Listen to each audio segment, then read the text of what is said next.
তৃণমূল বলছে বাংলাকে কালিমা লিপ্ত করতে সন্দেশখালীতে ধর্ষণের ঘটনা বিজেপির পরিকল্পনা। অন্যদিকে বিজেপির দাবি ভোটের আগে চক্রান্ত করে ফেক ভিডিও বানিয়েছে তৃণমূল। দলের নেতাদের সুরেই পরিকল্পনা তথ্যের শিলমোহর দিতে মুখ খুলেছেন রেখা, গঙ্গাধর কয়াল এবং শান্তি দলুইরা। সন্দেশখালী যেন বুমেরাং হয়ে না আসে তার তৎপরতায় বিজেপি। সন্দেশখালীর ভাইরাল ভিডিও নিয়ে যেমন তৃণমূল আন্দোলনের রূপরেখা সাজিয়ে নিয়েছে, তেমনি বিজেপিও ফেক ভিডিও তৃণমূলের চক্রান্ত বলে প্রচারে নেমে পড়েছে। বিজেপির রাজ্য সভাপতি সুকান্ত মজুমদার গঙ্গাধর কয়ালকে বিজেপির কর্মী সমর্থক বলতেই নারাজ ছিলেন। এটা হচ্ছে সন্দেশখালীর ঘটনাকে ধামাচাপা দেওয়ার জন্য চেষ্টা। আপনারা একটা ভিডিওর কথা বলছেন না, 700 এফিডেভিট হয়ে গেছে, সেটা তো বলছেন না। 700 জন এফিডেভিট করে বলেছে আমাদের সাথে কারো মলেস্টেশন হয়েছে, কারো রেপ হয়েছে।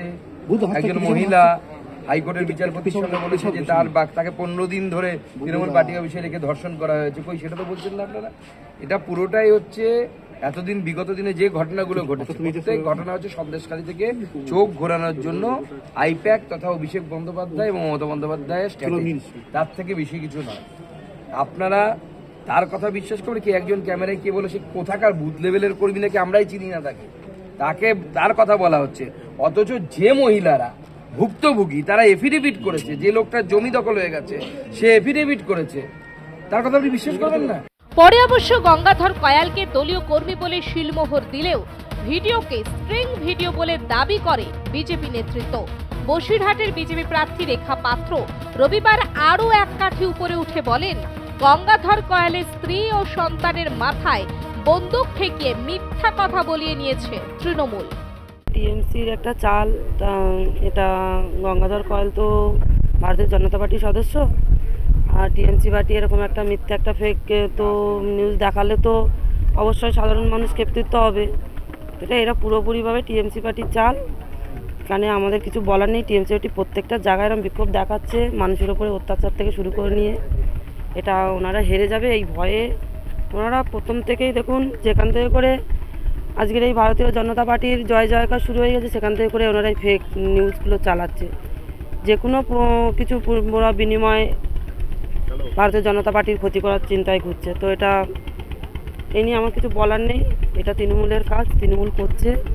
ওনাদের ফেক একটা ভিডিও বানিয়ে এডিট করে উনি তো স্বীকার করলেন যে না এটা ওনার বক্তব্য, সেটা উনি স্বীকারও করেছেন। দেখুন ওনার বাড়িতে দেখুন তৃণমূলের গুন্ডারা আজকের বলে নয়, তৃণমূলের গুন্ডাদের অত্যাচার আমরা সহ্য করেছি, আমরা জানি।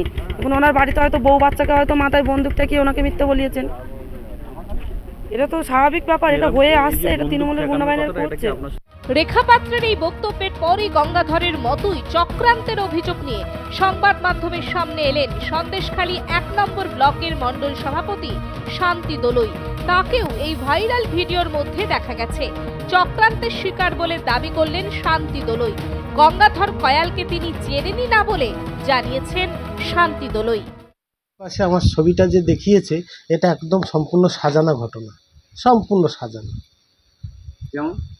যেমন কেউ না কেউ আমাকে ফাঁসাচ্ছে, কারণ গঙ্গাধরের বাড়িতে আমি কোনোদিন চিনি না, আমি কোনোদিনই গঙ্গাধরের বাড়িতে যাইনি। একদম একদম সম্পূর্ণ অসত্য ঘটনা। এই ঘটনা একেবারে সম্পূর্ণ ভুল ঘটনা। শুভেন্দু অধিকারী বাংলার বিরোধী দলের মুখ, তাকে পচানোর জন্য এটা করা হচ্ছে। শান্তি দলুই গঙ্গাধর কয়ালরা যখন চক্রান্তের কথা গলা ফাটিয়ে বলছে, তখন সোমবার সন্দেশখালীর নেজাটে দেখা গেল মাইকিং করছে বিজেপি কর্মীরা। সন্দেশখালীর আন্দোলনকে লঘু করার জন্যই পরিকল্পনা করে বিজেপি কর্মীকে ব্যবহার করে এই ধরনের ভিডিও বাজারে ছেড়েছে বলে চলছে মাইকিং।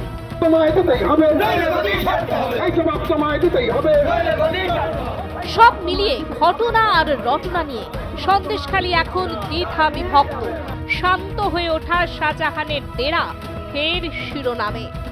বসিরহাট থেকে শ্যাম বিশ্বাসের রিপোর্ট, আর প্লাস নিউজ।